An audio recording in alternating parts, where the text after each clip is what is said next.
একটা ছোট্ট জিনিস বহুবার একটা বড় জিনিসের ইঙ্গিত দেয়। আগে হ্যাঁ, ছোট্ট একটা জিনিস, একটা ছোট্ট জিনিস দিয়ে বড় বড় জিনিসের খোঁজ পাওয়া যায়।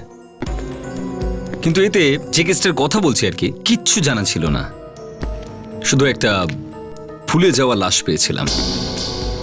দেখেই বোঝা যাচ্ছিল যে অনেকদিন ধরে জলে ডুবেছিল। আর লাশ দেখে তো ডক্টর সালুকে অনেক কিছুই বলে দেন, কিন্তু এইবার উনিও হতচকিত হয়ে যান। আমরা বুঝতেই পারছিলাম না যে ফোলা লাশটাকে নিয়ে আমরা কি করব। পরে জানতে পারলাম যে ওই লোকটা কোথায় কাজ করত। তখন মনে হচ্ছিল যে এই কেসটার প্রোগ্রেস হওয়ার জায়গায় হয়তো এইখানেই থেমে যাবে, কারণ এই কেসে যে লোকটার নাম আমরা জানতে পারলাম সে এত বড় আর এত ফেমাস লোক ছিল যে 10 বার ভাবতে হলো যে একে ধরতে পারবো কিনা। তারপর ভাবলাম চলো দেখা যাবে, জানা তো যাক যে গল্পটা কি। ততক্ষণে সেই লোকটাও গায়েব হয়ে গেল। আমরাও দৌড়ালাম তার পিছনে বিজাপুর অবধি। আর আপনি বিশ্বাস করবেন না যে ওখানে কি হয়েছিল। সেই লোকটাকে তো পেলামই না, পাওয়া গেল শুধুমাত্র রক্তের কয়েকটা ফোঁটা।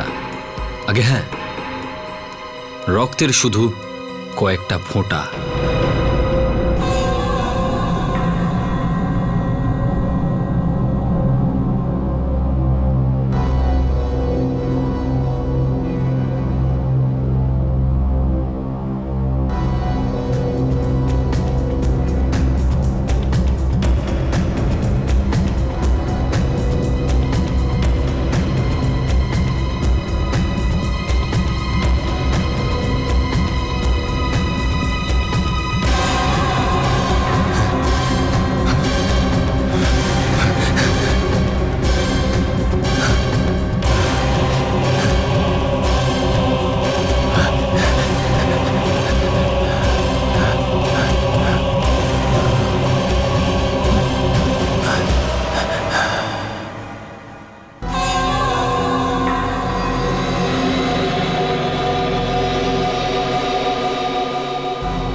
বাবা,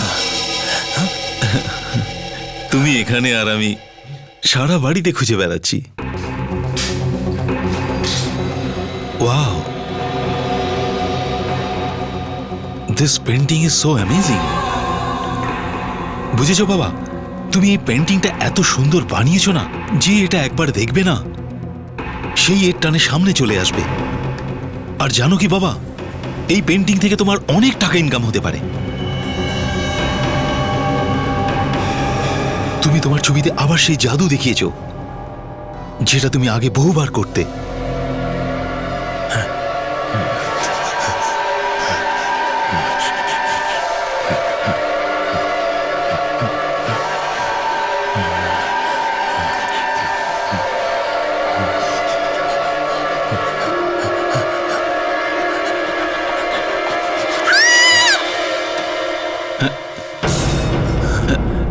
আমি উঠিয়ে দিচ্ছি এটাকে।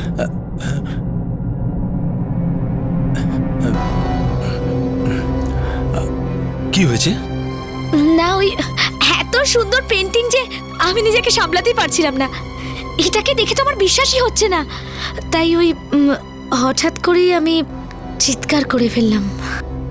কিন্তু রবীন্দ্রবাবু, আপনার সমস্ত পেন্টিংয়ে কোনো না কোনো নতুন ব্যাপার থাকে, কি বলেন আপনি?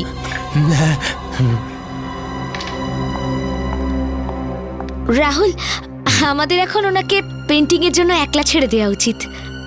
যাওয়া যাক। ঠিক আছে, আসি বাবা, সি ইউ।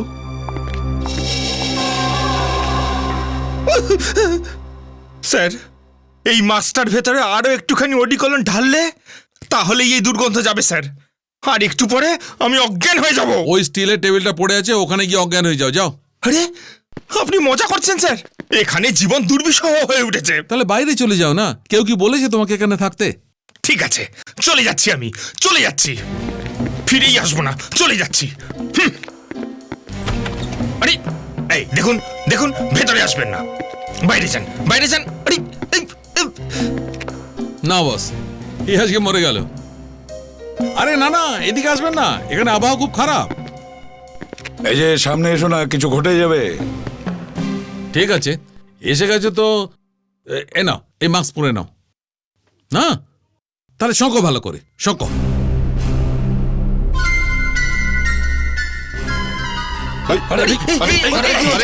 বললাম মাস্কটা পরে নাও, তো এই ভদ্রলোক মানতেই চাইলো না। দেখো সালুকে, বডিটা অনেক ফুলে আছে। হ্যাঁ বস, এর মৃত্যু 4 দিন আগে হয়েছে। 4 দিন আগে? শরীরে একদম জল ভরে গেছে। কিন্তু মরলো কিভাবে? দয়ের বুকের ওপর মানে হার্টের কাছে কোনো জিনিস দিয়ে আঘাত করা হয়েছে। দেখো আমি একটা জিনিস দেখাচ্ছি।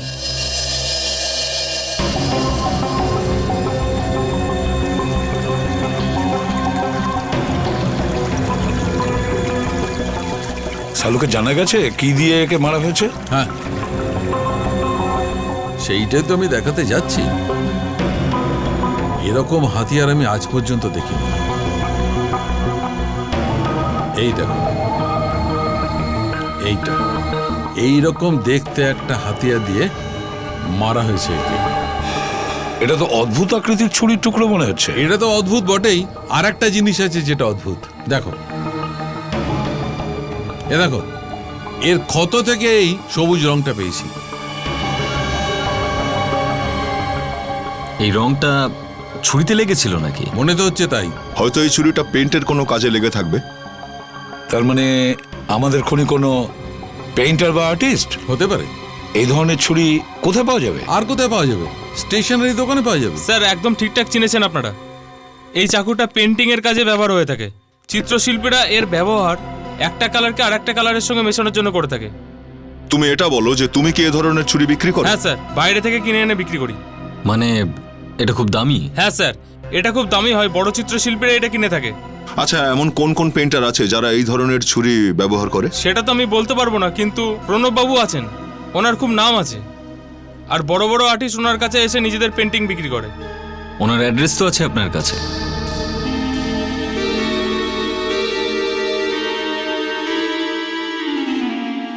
প্রণব, এটা দেখো, তুমি তো আর্ট আর পেইন্টিং এর একজন এক্সপার্ট। তুমি কি বলতে পারবে যে এটা কি ধরনের নাইফ?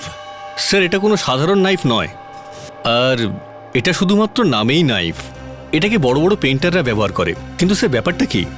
ব্যাপারটা হলো একটা খুন হয়ে গেছে, আর খুনটা এরকমই একটা ছুরি দিয়ে করা হয়েছে। তো আমাদের মনে হচ্ছে যে এই খুনটা কোনো... আপনার মনে হচ্ছে হয়তো কোনো পেইন্টার দিয়ে এটা করেছে, তাই তো? প্রণব, আমরা এটা বলতে চাইছি যে তুমি কি এমন কোনো পেইন্টারকে জানো যার এই শহরে, যার ব্যাপারে আমরা এই বলতে পারি, you know what I mean, মানে... স্যার, পৃথিবীর সবথেকে নামকরা পেইন্টার ভ্যান গগ, সেও একসময় মানসিকভাবে ভীষণ বিধ্বস্ত ছিল। কখনো কখনো তো কিছুদিনের জন্য তাকে অ্যাসাইলামেও রাখতে হয়েছে। কিন্তু উনি কোনো খুনিটুনি ছিলেন না। ওনার কোনো রকম অ্যাটাক আসতো? স্যার, ওনার মনের মধ্যে যে তোলপাড় চলতো সেটা ওনার পেইন্টিংয়ে পরিষ্কার ফুটে ওঠে। স্যার, একটা অদ্ভুত এনার্জি আছে এই পেইন্টিংয়ে। এই দেখুন স্যার, কোটি কোটি টাকার এক একটা পেইন্টিং স্যার। সত্যি দারুণ সব পেন্টিং। ইনি এত বড় মাপের চিত্রশিল্পী, অথচ মানসিক ভারসাম্যহীন। স্যার, একবার তো উনি ওনার কানও কেটে ফেলেছিলেন। হ্যাঁ, আমরাও এটাই জিজ্ঞাসা করছিলাম যে এমন কোনো আর্টিস্ট আছে যার এরকম অ্যাটাক হয় হঠাৎ করে। স্যার, আমরাও এই বিজনেসেই আছি, আর সমস্ত আর্টিস্টের পেইন্টিংয়ে আমরা বিক্রি করি। সবার সঙ্গে সম্পর্ক ভালো, কিন্তু বলা তো উচিত নয়, কিন্তু একজন আর্টিস্টের ব্যাপারে আমি শুনেছিলাম। এই দেখুন স্যার, কি ভায়োলেন্স ফুটে উঠেছে এই পেইন্টিংয়ে, কি বিদ্বেষ। কিছু হয় নাকি ওনার? হ্যাঁ স্যার, কখনো কখনো কিছু একটা হয় ওনার। কার পেন্টিং এটা? রবীন্দ্রবাবু স্যার, বড় পেইন্টার। এই মাঝে মাঝে ওনার যখন কিছু হয়ে যায় তখন এরকম অদ্ভুত সমস্ত পেইন্টিং বানান। এই ধরনের আর কোনো পেইন্টিং আছে? না স্যার, শুধু উনিই আছেন। রবীন্দ্রবাবু? হ্যাঁ স্যার। রবীন্দ্রবাবু, চলো রবীন্দ্রবাবুর সঙ্গে দেখা করি। বলবন্ত কেচু। হ্যাঁ, কেচু, পেইন্টিং নাম্বার 36, আর্টিস্ট কে বেরান।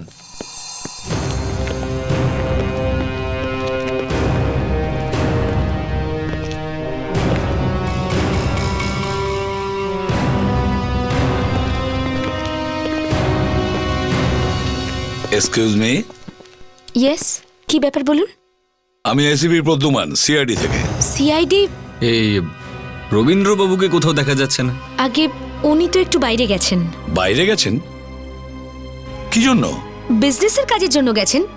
আর কে কে থাকেন এ বাড়িতে? রবীন্দ্রবাবুর ছেলে রাহুল আর ওনার বিজনেস পার্টনার যশ, কিন্তু ওনারাও এখন নেই এখানে।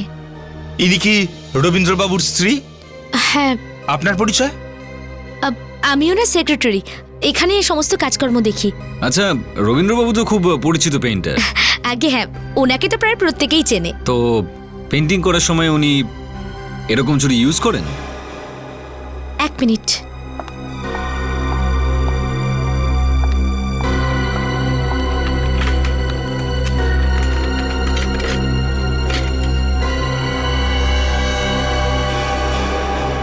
আরে এটা তো একই রকমের দেখতে। স্যার, আপনারা এই সমস্ত কিছু কেন জিজ্ঞাসা করছেন? একটা খুন হয়ে গেছে। খুন? আপনি একটু এটা দেখুন। এই লোকটাকে চেনেন আপনি? না, এর তো পুরো মুখটাই পাল্টে গেছে। ঠিক করে দেখুন, চেনেন কি আপনি? এটা আমি করতে পারবো না। শ্যাম, শ্যাম একবার চেষ্টা করে দেখতে পারে।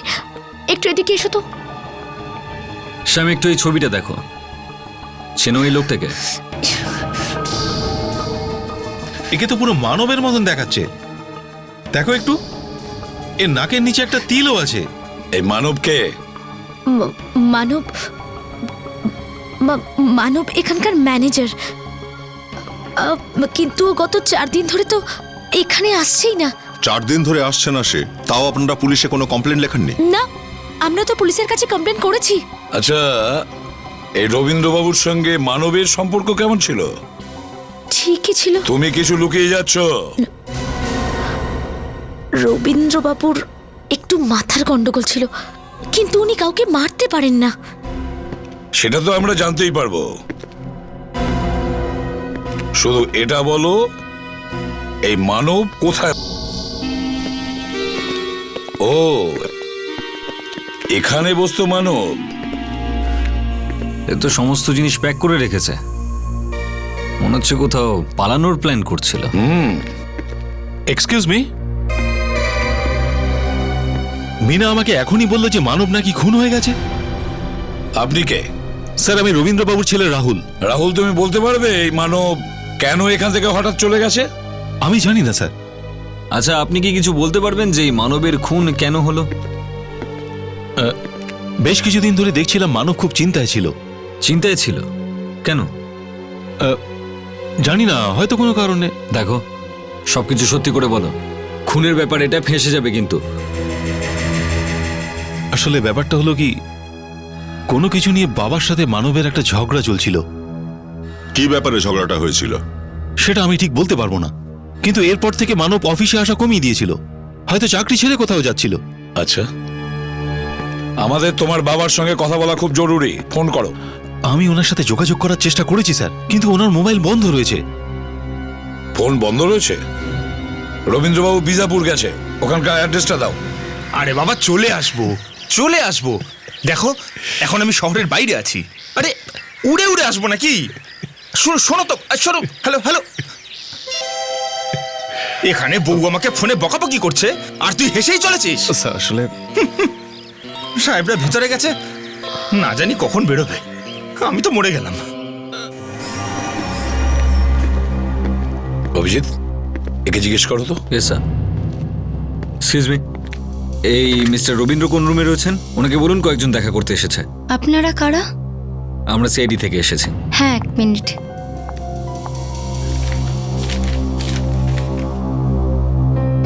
Room number 7। I see. একটু ফোন করুন ওনাকে, এখনই ডাকুন।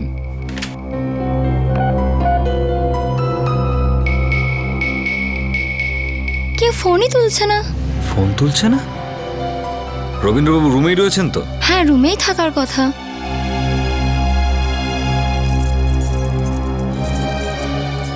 রুমের চাবি তো এখানে নেই। অভিজিৎ, রুমে গিয়ে দেখে চলো। কি? স্যার, 1 মিনিট, আমি হাউসকিপিং এর কাছ থেকে জিজ্ঞেস করি, হয়তো কিছু জানে। রুম নাম্বার 7 এর গেস্ট এখনো রুমেই আছে না? না তো, কাল সন্ধ্যা থেকে ছিল না। কাল সন্ধ্যা থেকে নেই? না কাল সন্ধ্যে থেকে বাবা রুমে নেই, আর তুমি এটা জানোই না? স্যার, স্যার ইভিনিং ডিউটিতে আমি ছিলাম না, আপনি না থাকলে অন্য কেউ ছিল, তাকে ডাকুন। হ্যাঁ স্যার। স্যার ওই লোকটা বলছিল এ কাল সন্ধ্যায় রবীন্দ্রবাবুকে বাইরে যেতে দেখেছে। হ্যাঁ স্যার, রবীন্দ্রবাবু কাল সন্ধেবেলা ওয়াক করতে বেরিয়েছিলেন। আচ্ছা, তারপর? হয়তো ওনার তাড়া ছিল, সেই জন্য ঘরের চাবি নিয়ে উনি বেরিয়ে গেছিলেন। আশ্চর্য ব্যাপার, কাল সন্ধ্যে থেকে আপনাদের হোটেলের একজন গেস্ট উধাও হয়ে গেছে আর আপনারা এখানে হাত গুটিয়ে বসে আছেন। আচ্ছা, উনি যদি ঘুরতে গিয়ে থাকেন তাহলে কোথায় গেছেন? হোটেলের আশেপাশে কোনো জায়গা আছে? স্যার পাশেই একটা জঙ্গল আছে, হয়তো রবীন্দ্রবাবু ওখানেই গেছেন।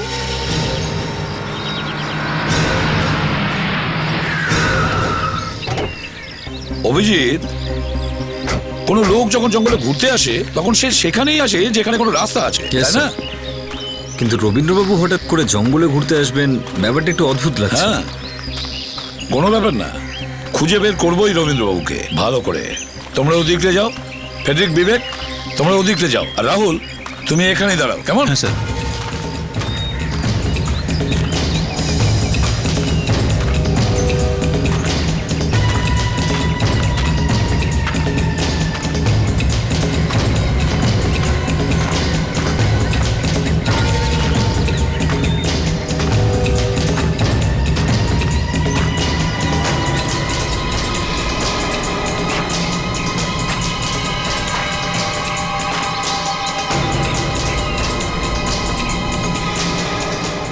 স্যার হ্যাঁ হ্যাঁ দাদা,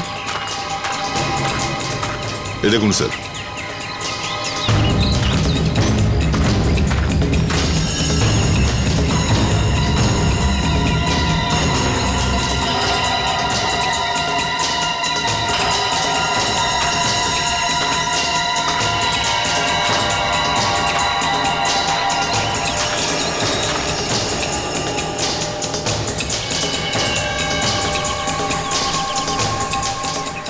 রক্ত?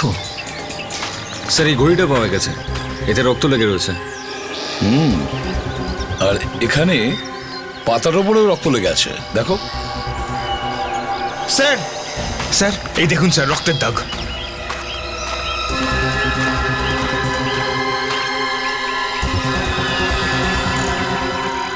চশমা? এই চশমাটা চেনো? এটা তো বাবার চশমা, এর মধ্যে তো রক্ত লেগে আছে। কি হয়েছে বলুন তো আমার বাবার? অভিজিৎ, ওই ঘড়িটা দেখো। এই ঘড়ি, এটা কার ঘড়ি হতে পারে বলতে পারবে? এটা তো জস আঙ্কেলের ঘড়ি, যশ? বাবার বিজনেস পার্টনার। আচ্ছা, তিনিও কি তোমার বাবার সাথে এখানে এসেছিলেন?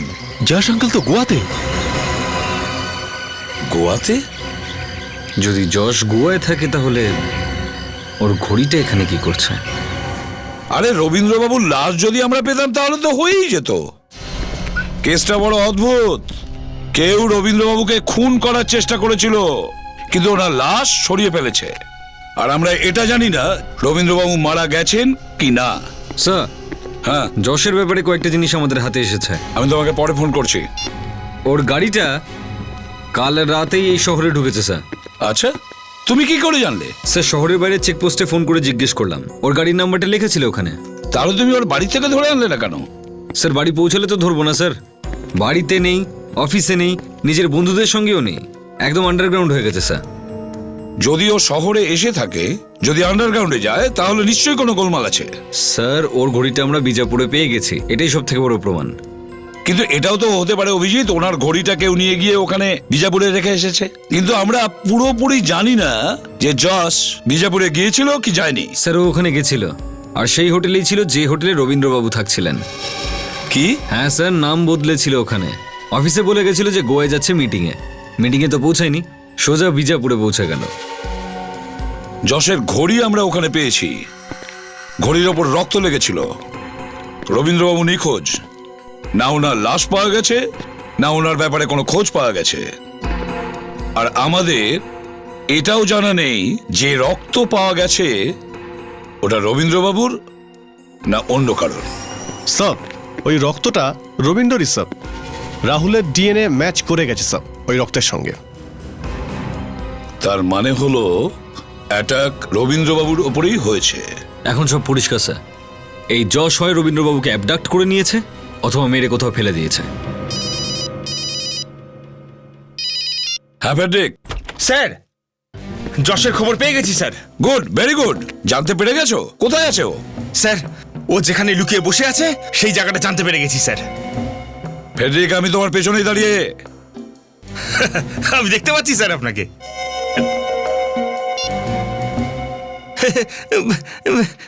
স্যার আসলে ঘটনাটা কি হয়েছে স্যার, আমি ঠিক যেই সময় বিউরোতে ঢুকছি সেই সময় একটা ইনফরমারের ফোন এসে গেল। আমি আর থাকতে পারলাম না, সেই জন্য আমি চট করে আপনাকে ফোন লাগিয়ে ফেললাম। ফেডরিক, আমি তোমাকে জিজ্ঞেস করেছি যশ কোথায়? স্যার ও নিজের ফার্ম হাউসে গা ঢাকা দিয়ে বসে আছে। ফার্ম হাউসে?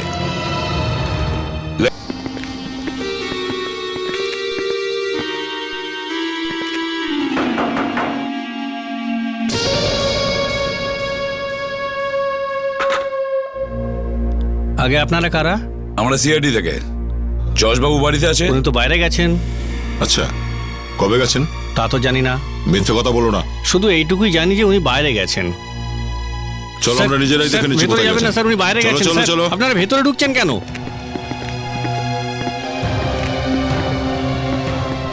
ঘরটাকে ভালো করে চেক করো।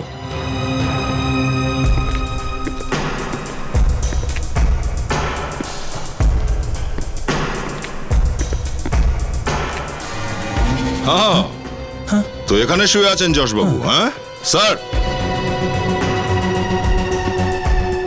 আরে আরে, আপনি কে?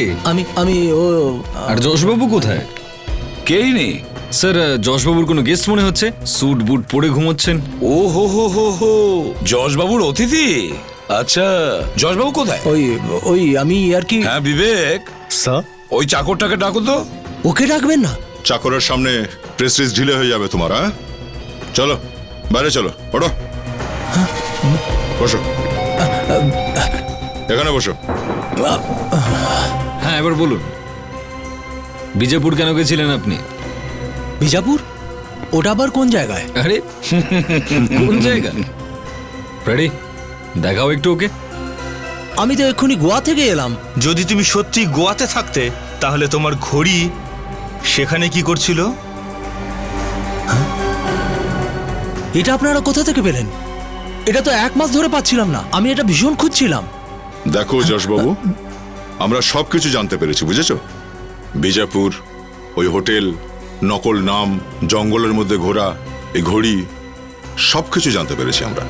এখন ভালোই ভালোই নিজের মুখে তুমি সবকিছু বলো আমাদের যে ঠিক কি কি ঘটেছিল বিজাপুরে, বুঝেছো? ব্যাপারটা হলো যে হ্যাঁ, রবীন্দ্রবাবু বললেন যে একটু ঘুরে আসি। হ্যাঁ, কোথায়? ও কোথায়? হ্যাঁ,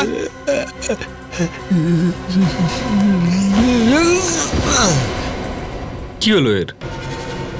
কিছু হয়নি, অ্যাক্টিং করছে। ওকে জিজ্ঞেস করে নিতে হবে আগে ও স্কুল কলেজে অ্যাক্টিং করতো কিনা। এই ওটা, আরে ওই, আরে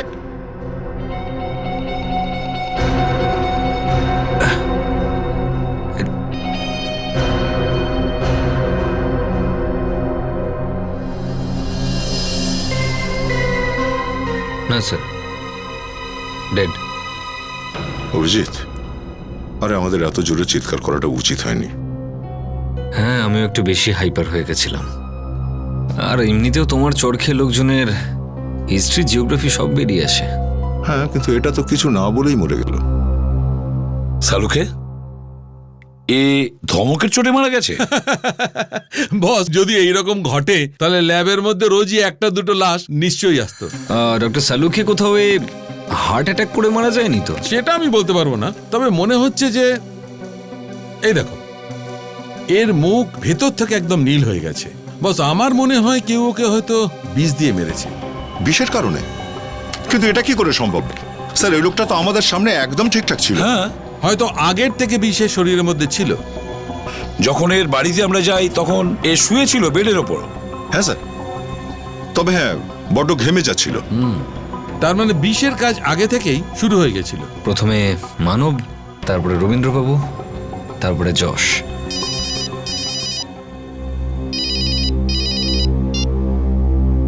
এসিপি বর্ধমান হিয়ার। কি? আরেকবার বলো। তুমি সত্যি বলছো? আচ্ছা ঠিক আছে, আমরা আসছি। 2টো খুন হয়ে গেল? মানব আর এই যশ। আরে তাহলে এই রবীন্দ্রবাবু? রবীন্দ্রবাবু ফিরে এসেছে। কি? রবীন্দ্র বেঁচে আছে? আপনারা এখানে? হ্যাঁ, তোমার বাবার সাথে আমরা কথা বলতে চাই। বাবার অবস্থা কিন্তু খুব খারাপ। হ্যাঁ আমরা জানি, কিন্তু ওনার সঙ্গে কথা বলা আমাদের খুব দরকার। স্যার, কথা পরেও হতে পারে। পরে কথা বলা যায় না রাহুল, ততক্ষণ অনেক দেরি হয়ে যাবে। শুধু আমাদের এটা জানতে হবে উনি এতক্ষণ কোথায় ছিলেন। হ্যাঁ চলো। আরে স্যার, ডক্টর ওনাকে রেস্ট নিতে বলেছেন স্যার। রবীন্দ্রবাবু কেমন আছেন আপনি? আপনি ওই আমরা সিআইডি থেকে এসেছি, আপনার শরীরের ব্যাপারে জানতে এসেছি। আপনি তো দেখতেই পাচ্ছেন আমার কি অবস্থা। হ্যাঁ, যেই ব্যাপারটা করুক খুব খারাপ কাজ করেছে। আপনার কিছু মনে আছে কি হয়েছিল জঙ্গলে? কিচ্ছু জানি না। ও বাবা, তোমার অস্থির হওয়ার দরকার নেই। ডক্টর ওনাকে রেস্ট নিতে বলেছেন। আর উনি তো বলছেন না ওনার সঙ্গে কি হয়েছিল জঙ্গলে। হ্যাঁ, কে মেরেছে ওনাকে? আপনারা বোঝার কেন চেষ্টা করছেন না? এসব কথাবার্তা পরেও হতে পারে। ওরা খুব ভালো লোক ছিল। ওরা কোন লোকের কথা বলছেন? ওরা কৃষকেরা, কৃষক আর তার স্ত্রী, ওরা দুজন খুব ভালো লোক। ওরা দুজনে আমাকে জঙ্গলে পড়ে থাকতে দেখে আর তুলে এনেছিল, সেবা করেছিল। রবীন্দ্রবাবু, আপনি যখন জঙ্গলে ঘুরতে বেরিয়েছিলেন তখন আপনার সঙ্গে কে ছিল? ওই যশ। যশ? ও ওখানে আগে থেকেই ছিল?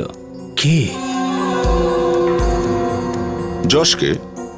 আপনি যশকে দেখেছিলেন তো ওখানে? আমি আমি আমি ওকে দেখে চমকে গেছিলাম। ও আপনাকে অ্যাটাক করেছিল? হ্যাঁ, কেউ ছিল ঝোপের আড়ালে। কে? যশ? না, অন্য কেউ। অন্য কেউ? সেই মেরেছে আপনাকে? হঠাৎ করে ও মাথায় মারলো। কে মেরেছে আপনাকে? যশ? না, অজ্ঞান হবার আগে আমি ওকে দেখেছি। কে ছিল? আপনি কি ওকে দেখেছিলেন? কি হলো রবীন্দ্রবাবু? এই ছিল। বাবা, আমি রাহুল, আমি তোমার ছেলে। এই ছিল করেছি আমি আমার বাবার, আর উনি আমাকে এরকম দোষারোপ করলেন। আমি তো শুধু এটাই চেয়েছিলাম যে একবার আমার সাথে ভালোভাবে কথা বলুক, শুধু এইটুকুনি চেয়েছিলাম। তোমার নামটা কেন নিলেন? তুমি নিশ্চয়ই কিছু করেছো, তাই না? আমি কেন কিছু করতে যাব? আমি ওনার ছেলে। আরে এটা তো রবীন্দ্রবাবুও জানেন, কিন্তু জ্ঞান ফিরতেই উনি তোমার দিকে কেন আঙুল তুললেন? জানি না বাবা তখন কি ধরনের চিন্তা ভাবনা করছিলেন, কিন্তু উনি আমার সম্পর্কে এরকম ভাবলেন কি করে? ওই রাতে তুমি কোথায় ছিলে? ওই রাতে আমি আমার নিজের ঘরে ছিলাম। বাড়িতে বসেছিলে? আচ্ছা, তারপর? তারপর আমি এমনি, মানে এদিকে ওদিকে। এদিক ওদিক? এদিক ওদিক কে? মানে আমি আমার গাড়িতে বসে একটু ঘুরতে বেরিয়ে গিয়েছিলাম। তো কত দূর গেছিলে? এই আশেপাশেই। কাছাকাছি মানে কি? হ্যাঁ, গাড়িতে বসে কেউ কাছাকাছি ঘুরতে যায়? কোথায় গেছিলে? আমি বলছি কোথায় গেছিলে তুমি? তুমি বিজাপুর গেছিলে। বিজাপুর? আমার কথা বিশ্বাস করুন স্যার, আমি বিজাপুর যাইনি। তুমি বিজাপুরেই গেছিলে। ওখানে গিয়ে তুমি রবীন্দ্রবাবুকে অ্যাটাক করেছিলে আর তারপর চুপচাপ এখানে ফিরে এসেছিলে। রবীন্দ্রবাবু আমাদের এটাও বলেছেন যে তুমি ওনাকে হুমকি দেওয়া SMS পাঠাতে। কেন? দেখুন, আমি জানি না বাবা এরকম কথা কেন বলেছেন। স্যার, আমি কখনো ওনাকে SMS পাঠাইনি। মানে উনি মিথ্যে বলছেন? হ্যাঁ, টাকার লালসায় ছেলেরা আজকাল কি না করে বসছে। দেখুন, আমার বাবার টাকা পয়সার প্রতি কোনো লোভই নেই। আপনারা যদি আমার কথা বিশ্বাস না করেন তো আমার বাবার একজন উকিল রয়েছে, ওনাকে জিজ্ঞাসা করুন। স্যার, রবীন্দ্রবাবু একবার আমাকে ডেকেছিলেন। আর বলেছিলেন সেদিনই একটা উইল তৈরি করবেন। কবেকার কথা এটা? এটা 1 বছর আগেকার কথা। উনি ওনার উইলে লিখেছিলেন ওনার মৃত্যুর পর ওনার সমস্ত সম্পত্তি আর ব্যাংকে যা টাকা পয়সা আছে ওই সবই রাহুল পাবে। আরে, আর ওনার যে পেন্টিংগুলো সেগুলো তো অনেক দামি। ওই সব কিছুই চ্যারিটিতে যাবে, গরিবদের জন্য ওই টাকা খরচ হবে। ও, তার মানে হলো রবীন্দ্রবাবু যতদিন না মারা যান রাহুল কিচ্ছু পাবে না। কি করে মিলবে বলুন? মরার পরেই একমাত্র পাবে। স্যার, কোথাও এই নয় তো? হ্যাঁ স্যার, প্রপার্টি হাতানোর লোভে পড়ে সময়ের আগেই রবীন্দ্রবাবুকে স্বর্গে পাঠানোর চেষ্টা করছিল এই রাহুল। হ্যাঁ, আর ও এটাও তো বলছিল যে ওর ব্যবসা খুব একটা ভালো চলছে না। এখানে তো রবীন্দ্রবাবুর কপাল ভালো, তাই উনি বেঁচে গেছেন। নাহলে তো অনেক কিছু করতে পারতো। ছেলে প্রপার্টির জন্য তার বাবাকে খুন পর্যন্ত করছে। স্যার, আর একটা কথা ছিল। কি কথা? 3 মাস আগে রবীন্দ্রবাবু আর একটা কাজ করেছিলেন। কোনো কাজ করেছিলেন? কি কাজ করেছিলেন? উনি পুরনো উইলটা পাল্টে দেন আর নতুন উইল তৈরি করেন। আচ্ছা, পুরনো উইলটাকে পাল্টে দিয়ে নতুন উইল বানিয়েছেন? হ্যাঁ।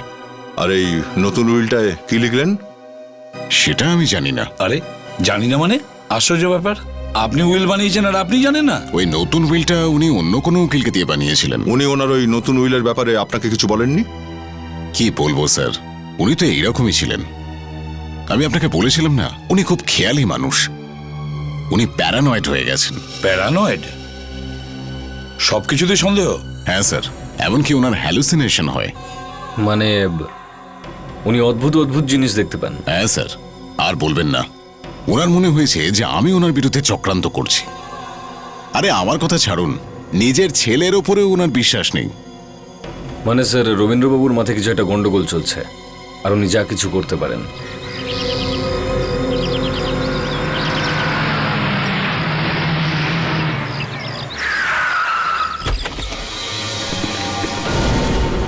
মাই গড, কি হয়েছে এখানে? শিট, কে সব লন্ডভন্ড করেছে?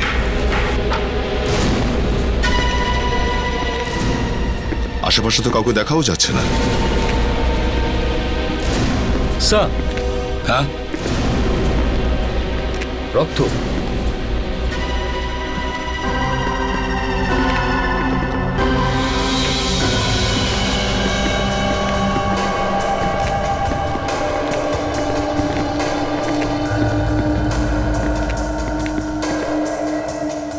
একদম আমার দিকে এগোবি না, একদম এগোবি না আমার দিকে।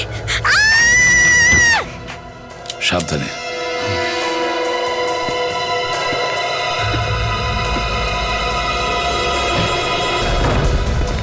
সাবধানে। মাই গড, মিনা?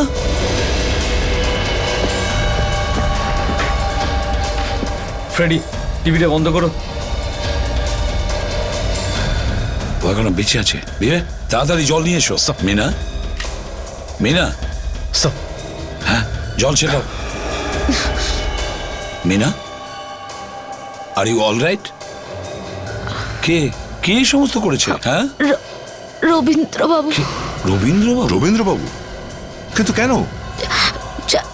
জানি না, বলছিলেন যে আমি ওকে ছাড়বো না। কাকে কাকে বলেছে উনি ছাড়বেন না? রাহুলকে। রাহুল?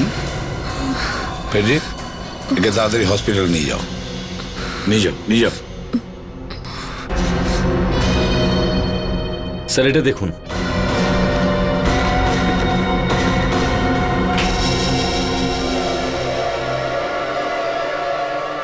মাই গড!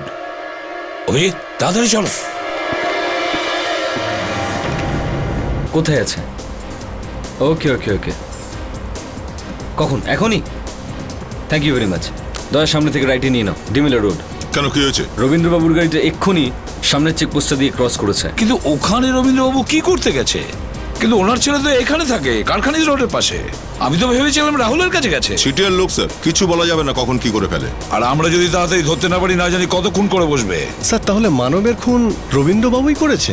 বিবেক, ওই পেন্টিং দেখে তো তাই মনে হয়। দেখেছো না ওই পেন্টিং এ খুন কিভাবে করেছে, যেভাবে ওরা মানবকে খুন করেছে। হ্যালো, হ্যাঁ হ্যাঁ অভিজিৎ বলছে। কি পিন্ডারকার রোড এখনই বেরিয়েছে? হ্যাঁ ওকে ওকে, থ্যাংক ইউ ভেরি মাচ। নাও এখন অন্য কোথাও চলে গেল। পিন্ডারকার রোড। ইয়েস। কিন্তু ওখানে কি জন্য গেছেন উনি? কোনো না কোনো গন্ডগোল তো আছেই দয়া, অকারণে এদিক ওদিক যাচ্ছে না, কোথাও না কোথাও তোকে যেতেই হবে। হ্যাঁ কিন্তু কোথায়? স্যার 1 মিনিট, আজকের তারিখটা কত? 20 মে। কেন? স্যার রবীন্দ্রবাবুর আর্ট গ্যালারিতে ওনার স্ত্রীর ছবি টাঙানো ছিল। হ্যাঁ তো তো স্যার সেখানে ওনার মৃত্যুদিনের তারিখ লেখা ছিল আজকের দিন 20 মে। সেখানেই যাচ্ছে না তো, নিজের স্ত্রীর বাড়ি, কোনো প্রোগ্রাম হচ্ছে হয়তো। বিবেক ওর কাছে ফোন করে জেনে না ওর ওয়াইফ কোথায় থাকতো।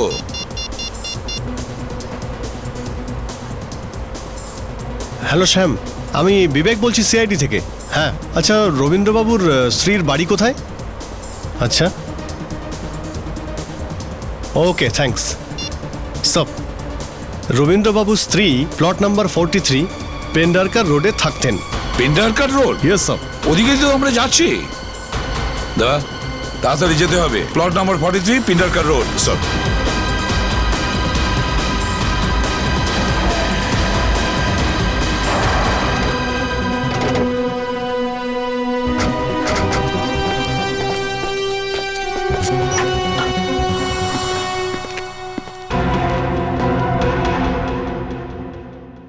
এখানে তো কাউকেই দেখতে পাচ্ছি না।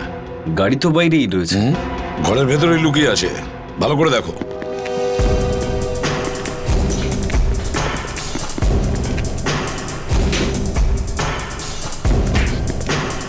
কিসের আওয়াজ হলো বলো তো?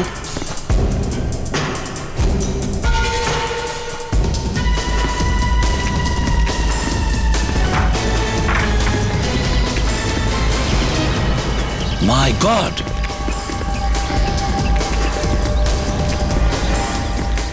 রাহুল, কি হলো? মাই গড, কি হলো? হ্যাঁ কে মারলো? বিবেক, রাহুলের ওপরে এখনই অ্যাটাক হয়েছে। আশেপাশেই কোথাও আসে নিশ্চয়ই, চারদিকটা ভালো করে দেখো, কুইক। Yes sir.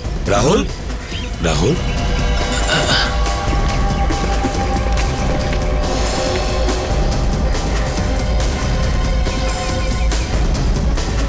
স্যার, হ্যাঁ দা, স্যার আরো একটা বডি এখানে। হ্যাঁ দা। রাহুল, কে মেরেছে? বাহাতে বাদিক? বাদিক কি? হ্যাঁ বাদিকের হাত? হাত বাদিকের হাতে কি? চাকু। বাহাতে ছুরি? আচ্ছা রাহুল অজ্ঞান হয়ে গেছে, হসপিটাল নিয়ে যাও। গুড মর্নিং রবীন্দ্রবাবু। Good morning. এই ছুরিটা কোথা থেকে আসলো? হ্যাঁ ছুরি এখন ফেলে দিয়ে কি আর লাভ? কেন মেরেছেন রাহুলকে? হ্যাঁ, কে রাহুলকে মেরেছে? স্যার খুন রবীন্দ্রবাবু করেননি। আততায়ী ছুরিটা বাঁ হাতে ধরেছিল স্যার, বাঁ হাতে। খুনি লেটা আছে লেফটি।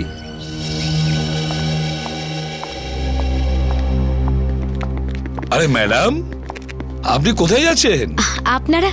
আমি আপনাদের ফোন করতে যাচ্ছিলাম, আপনাদের ধন্যবাদ জানানোর জন্য, কারণ আপনারা ঠিক সময় মতো আমাকে হাসপাতালে পৌঁছে দিয়েছিলেন।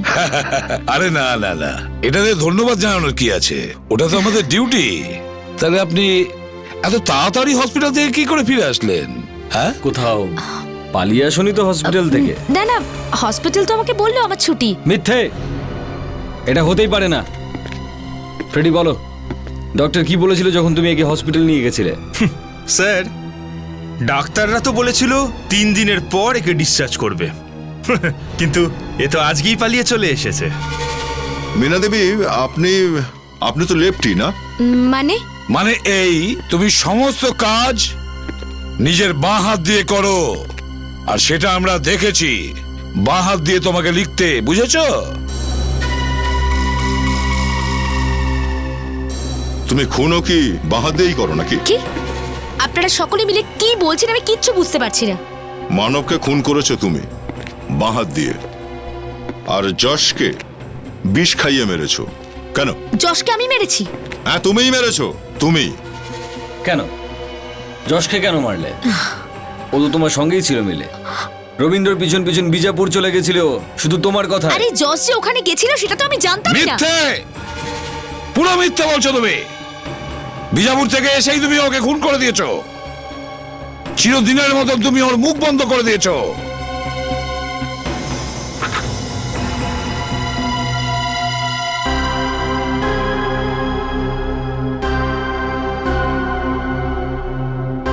এটা আমি তোমার কাছ থেকে আশা করিনি। তুমি আমার বউ নাকি অন্য কিছু? আমি খুবই গরিব ছিলাম। আমি রবীন্দ্রকে ভাসাই প্রথমে। ওর মাথার গন্ডগোল তো আগে থেকেই ছিল। আমি ওর মাথায় এটা ঢুকিয়ে দিই যে ওর ছেলে রাহুলই ওর আসল শত্রু। দ্বিতীয় বিয়েটা করা উচিত হয়নি।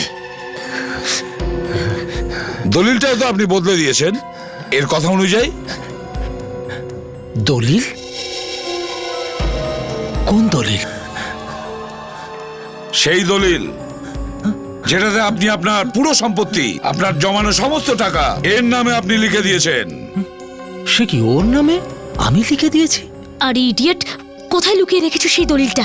লুকোতে যাব কেন? রবীন্দ্রবাবু, আপনি বেঁচে গেছেন।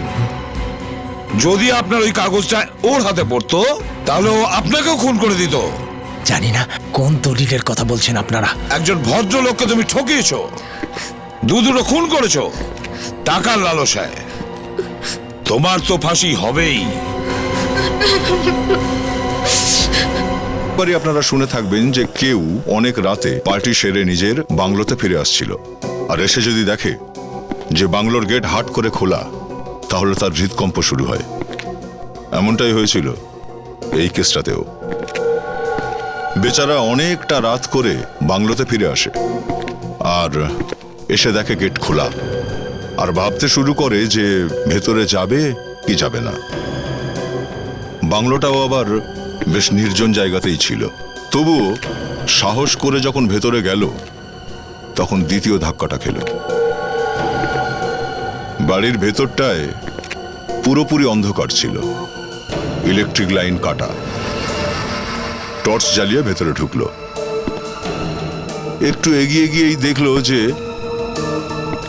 পুরো ঘরটা লণ্ডভণ্ড হয়ে আছে, ঘরের সমস্ত জিনিসপত্র ছড়িয়ে ছিটিয়ে। আরো এগিয়ে গিয়ে দেখে যে ঘরের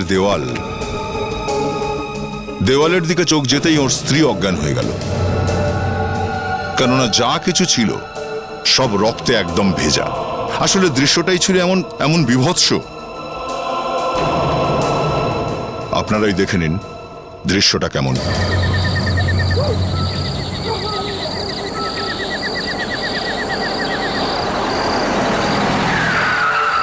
আরে গেটটা খোলা কেন? এই সময় কে এসেছে?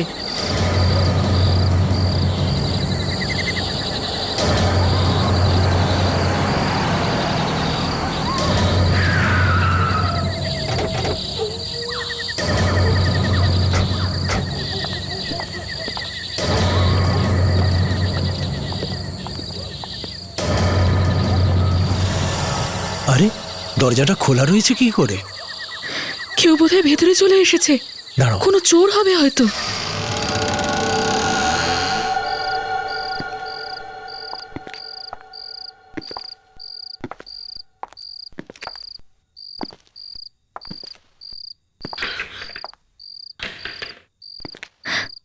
সাবধানে,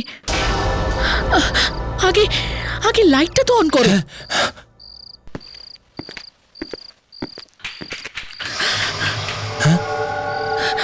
বোধহয় ইলেকট্রিক লাইনটাই কেটে দিয়েছে। শোনো, তুমি ওখানেই থাকো, ঘাবড়িও না। আমি গাড়ি থেকে টর্চ নিয়ে আসছি, তুমি এখানেই থেকো। হ্যাঁ,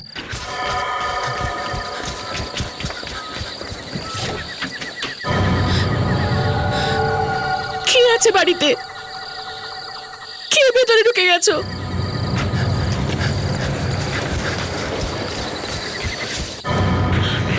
এই নাও ধরো।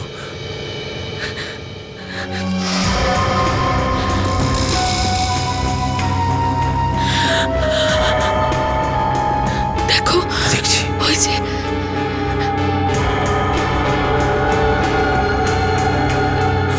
হয় না?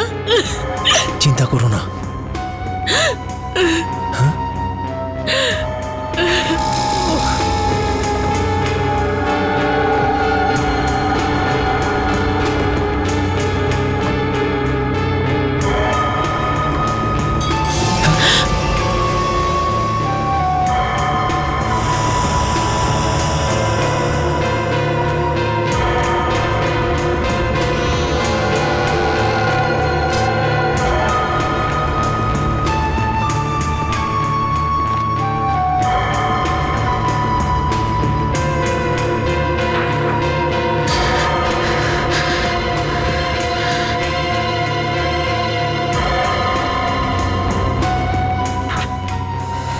সব নিয়ে গেছে, আমার বাড়িটা পুরো উলট পালট করে দিয়ে গেছে, শান্ত হও, দাঁড়াও। সব কিছু নিয়ে গেছে।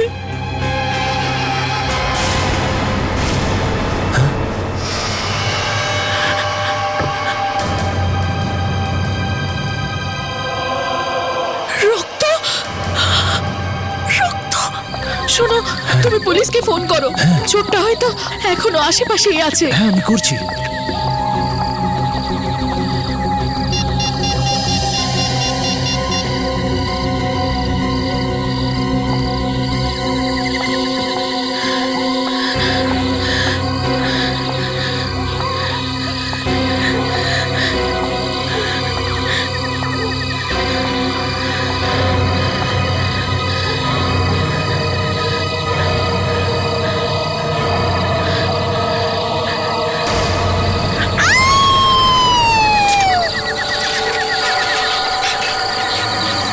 স্যার, যে করেই হোক আপনি এই লোকটাকে ধরে ফেলুন। দেখুন, দেখুন আমার বাড়ির কি অবস্থা করে দিয়েছে। আপনি চিন্তা করবেন না, কিচ্ছু হবে না। কোথায় আছে?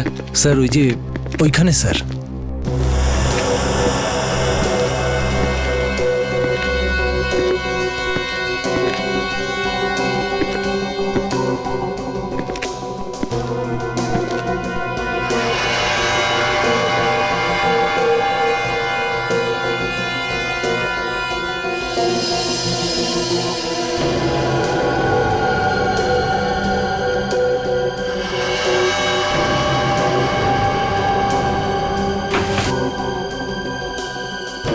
পুরো ঘরে শুধু এই একটা জায়গাতেই চিহ্ন রয়েছে, আর কোথাও দেখতে পাচ্ছি না। হ্যাঁ, কিন্তু এখানেই বা কেন? হয় না কিছু কিছু ছোট একটা স্টাইল, নিজেদের চিহ্ন রেখে দিয়ে যায়। কিন্তু স্যার, এ তো রক্তের চিহ্ন রয়েছে স্যার। এইটাই তো ব্যাপার, এটা একটা খুনের মামলা। চুরিও হয়েছে আর খুনও, কিন্তু লাশ পাওয়া যায়নি। এই বাড়িতে আর কেউ ছিল নাকি? না স্যার, শুধু তো আমরাই থাকি। একটু ভেবে বলো, আর কেউ থাকে না তো? পরে দেখা যাবে আরো অনেক কথাই বেরিয়ে আসছে। স্যার, অন্য কথা আর কি আসবে? আমরাই তো শুধু থাকি স্যার। দেখো, চুরিও হয়েছে আর খুনও। আর এই ছুরিটাও তো আছে। আমি জানি না এই ছুরি কোথা থেকে এলো। দয়া, হতেই তো পারে যে 3-4টে চোর ছিল আর নিজেদের মধ্যে লড়াই ঝগড়া করেছে। আরে, এখানেও রক্ত। বস, এখানেও রক্ত পড়ে আছে। হ্যাঁ অভিজিৎ, কিছু পাওয়া গেল? স্যার, এখানে রক্তের ফোঁটা রয়েছে। স্যার, হ্যাঁ, এখানে অনেকটা রক্ত স্যার। হ্যাঁ, এখানে তো অনেক বেশি। এখানে তো এটুকুই স্যার, ভেতরে রান্নাঘরে অনেক বেশি রক্ত পড়ে স্যার। স্যার, মনে হচ্ছে কিচেনে কাউকে ছুরি দিয়ে আঘাত করা হয়েছে, আর ওখান থেকে রক্ত বেরোনো শুরু হয়েছিল, আর তারপরে ওখান থেকে পালিয়েছে, আর এখানে এসে দাঁড়িয়েছিল বা পড়ে গেছিল এখানে। কিন্তু প্রবলেমটা এটাই স্যার যে এরপরে রক্ত খুব অল্প পরিমাণে আছে স্যার। এই দেখুন, এইটুকু এইটুকু, কিন্তু আসলে রক্ত এখানে বেশি পড়ার কথা ছিল। আর বারান্দাতে তো স্যার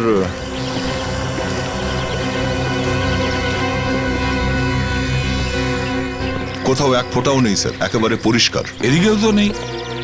স্যার, রক্তের শেষ ফোঁটা এখানেই আছে। 1 মিনিট স্যার, এটা কি?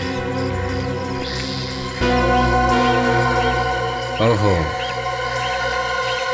কোনো মানুষের চামড়া লেগে রয়েছে।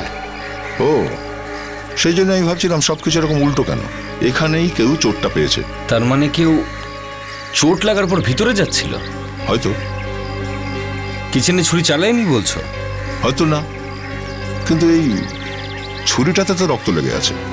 স্যার, ছুরিতে রক্ত লেগে আছে অথচ কেউ কাউকে ছুরি দিয়ে আঘাত করেনি, এটা কিভাবে হতে পারে স্যার? হেডরিক, ওই বয়স্ক লোকটাকে নিয়ে এসো। Yes sir.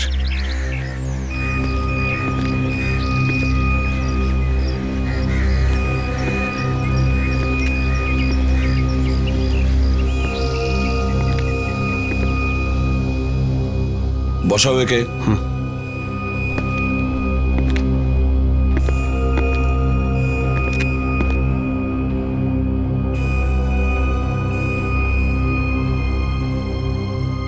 এনার পা দুটো চেক করো।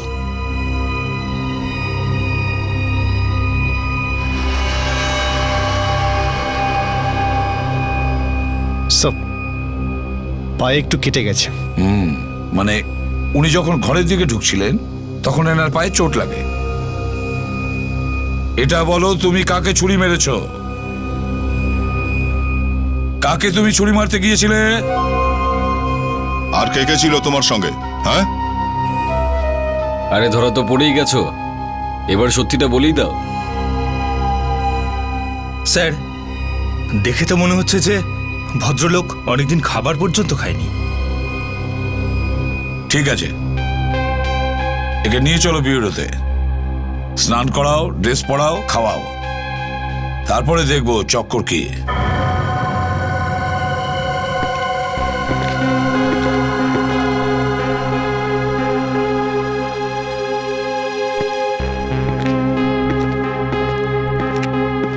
বড়ই আশ্চর্য ব্যাপার, দেখে মনে হচ্ছে এ বুঝতেই পারেনি যে আশেপাশে কি ঘটেছে। ব্যাপারটা পুরো নাটকও হতে পারে স্যার।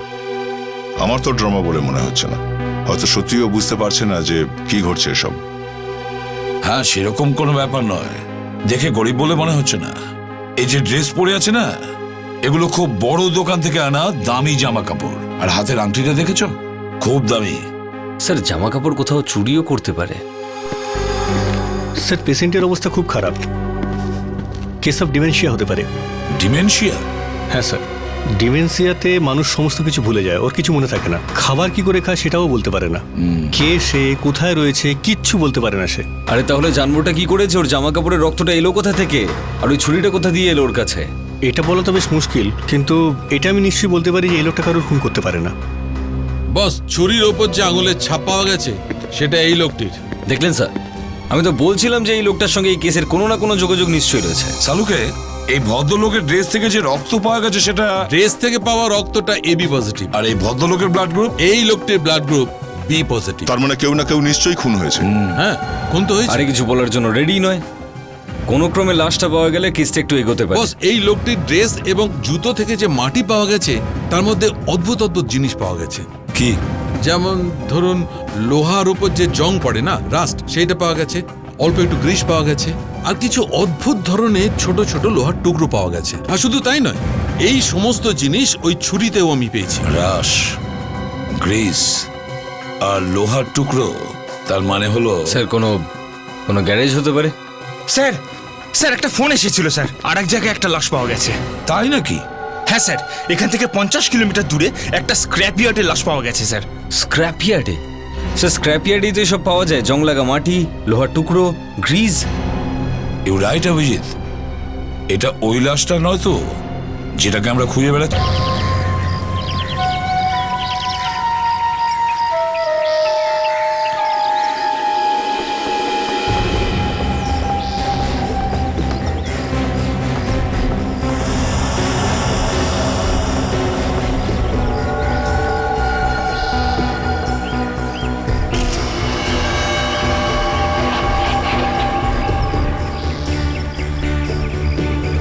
জামা কাপড় থেকে তো মনে হচ্ছে যে কোনো ভালো ঘরের নেই।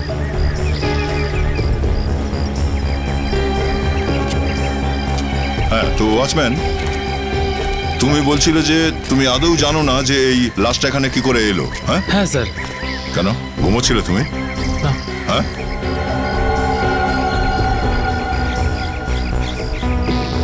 ওহো স্যার, এর তো গলা কাটা হয়েছে।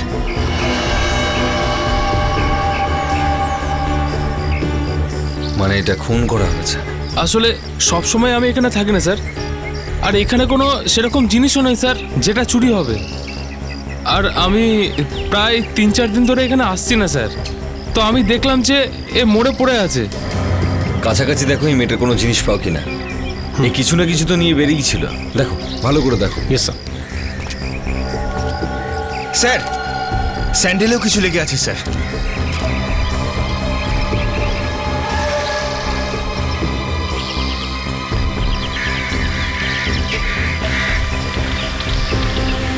এটা তো রং মনে হচ্ছে,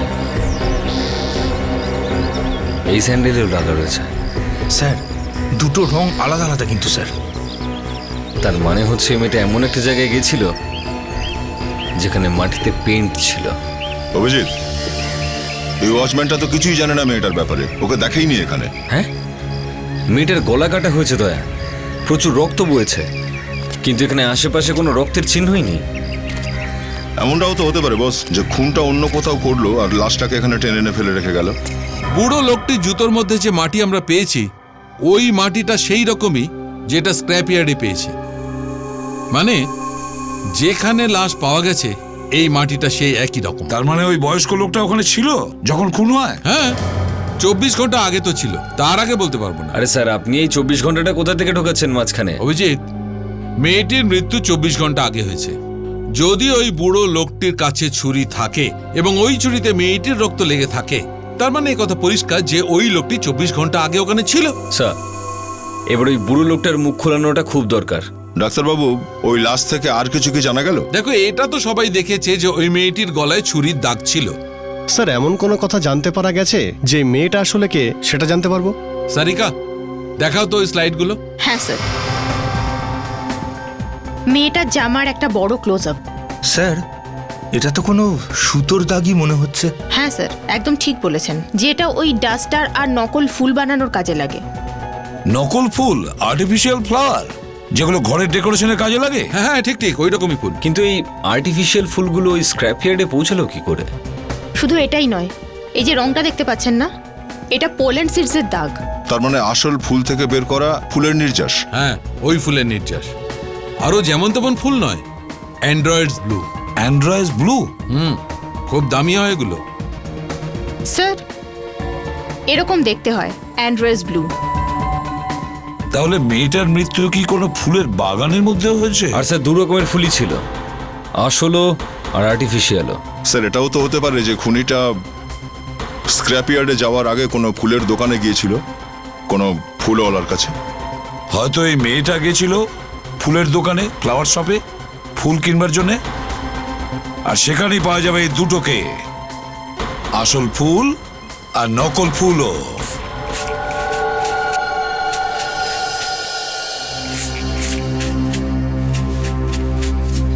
আচ্ছা, তাহলে এই দোকানটা যেখানে অ্যান্ড্রয়েড ব্লু আর আর্টিফিশিয়াল ফুল দুটোই পাওয়া যায়। মনে হচ্ছে দোকানদার কোনো গন্ডগোল করে ফেলেছে বস।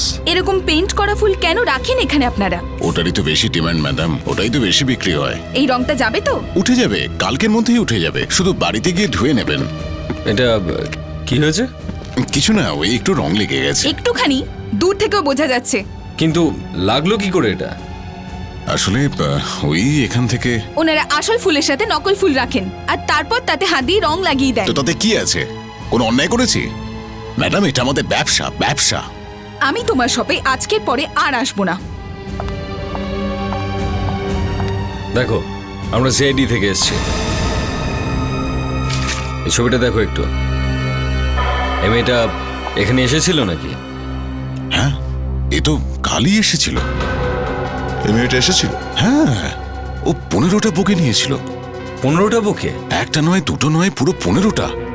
আরে কিন্তু 15টা বুকে কেন? ওই আলাদা আলাদা লোকেদের দেবেন বলে। আচ্ছা, ওনার পোশাকেও কি এরকমই রং লেগে গেছিল যেমন এনার পোশাকে লেগেছে? হ্যাঁ, ওতে আমার কোনো দোষ ছিল না স্যার, ওই পেন্টের বাক্সটা পড়ে গিয়েছিল। কাল ওই মেয়েটা ফোনে কার সঙ্গে ঝগড়া করছিল, বলছিল যে ও ওর বাড়িতে যাবে, আর আমি তো ওনার জন্য ট্যাক্সিও ডেকে এনেছিলাম। তুমি ওর জন্য ট্যাক্সি ডেকে এনেছিলে? হ্যাঁ, কোথায় যাবে বলে? ওয়ার্ল্ডলি সিফেস। ওয়ার্ল্ডলি সিফেস। ওকে দয়া, ওয়ার্ল্ডলি সিফেসে গিয়ে প্রত্যেকটা ফ্ল্যাট চেক করতে হবে। হয়তো ওখানে গিয়ে আমরা কিছু জানতে পারবো।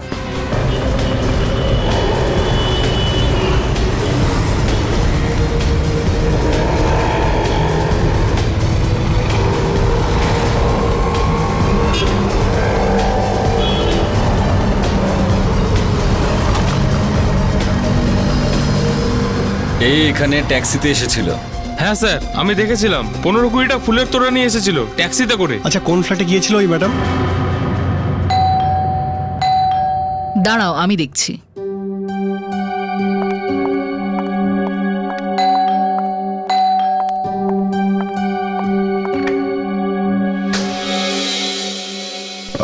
দেবেন আছে বাড়িতে? হ্যাঁ, কিন্তু আপনারা?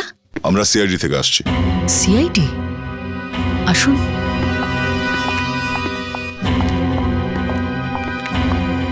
আপনি মিস্টার দেবেন? হ্যাঁ, আমি দেবেন।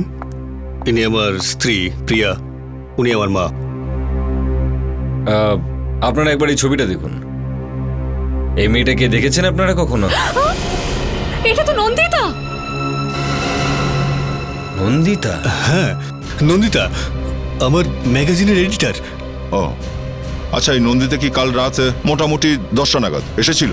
আগে হ্যাঁ এসেছিল। আচ্ছা চলো। দেবেন, তুমি আমাকে বলনি নন্দিতা এসেছিল? আপনি কোথায় ছিলেন যখন নন্দিতা এসেছিল? আমি কালকে কিটি পার্টিতে গেছিলাম। আর আপনি ছিলেন এখানে?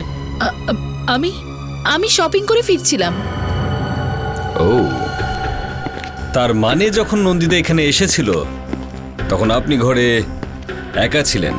হ্যাঁ হ্যাঁ হ্যাঁ, আমি একাই ছিলাম। কেন এসেছিল নন্দিতা এখানে? আমি আপনাকে বললাম না যে ও আমার ম্যাগাজিনের এডিটার, তো নতুন ম্যাগাজিন লঞ্চে শুভকামনা জানাতে এসেছিল। ও আমাকে একটা বুকে দেয়। আর আপনি ওকে মেরে দিলেন? কি?